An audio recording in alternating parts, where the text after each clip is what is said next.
menunjukkan kekuatan supply and demand. Dan kuncinya dari kita trading saham cuman satu, supply, demand, supply, demand.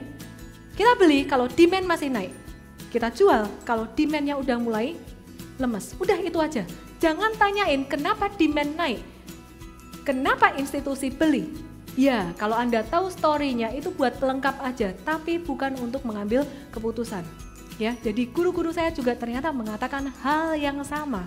Bahkan ketika mereka juga pakai EPS, mereka pakai ini, tapi ujung-ujungnya kalau saya lihat tuh nggak dipakai Bapak Ibu. David masih pakai, tapi Mark enggak. Mark ketika webinar dia ngomong makro ini, ujung-ujungnya teknikal. Ujung-ujungnya teknikal. Kenapa? Supply and demand. Oke.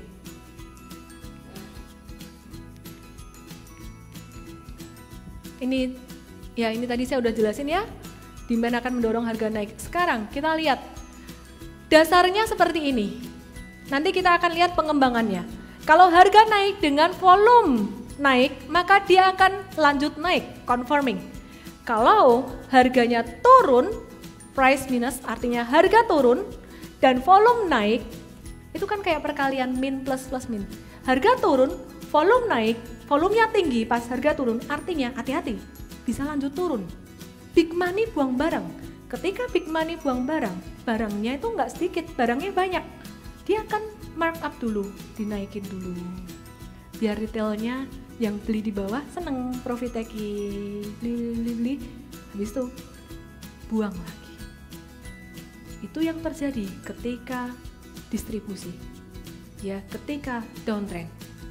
Dan kalau harga turun dengan volume yang kecil, artinya belum tentu dia akan lanjut turun dan mungkin ada peluang untuk balik arah.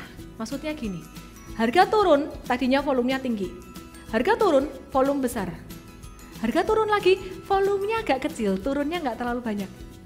Besoknya harga turun sedikit, volumenya kecil, volume transaksinya kecil.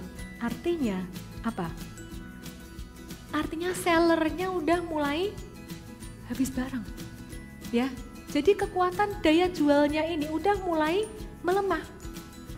Bisa jadi tanda pembalikan arah, bisa juga tanda markup, ya. Bisa jadi tanda pembalikan arah naik. Oke, sekarang Anda perhatikan, kalau harga naik, volume kecil gimana? Sekarang kita balik. Harga naik, breakout, boom, volume tinggi.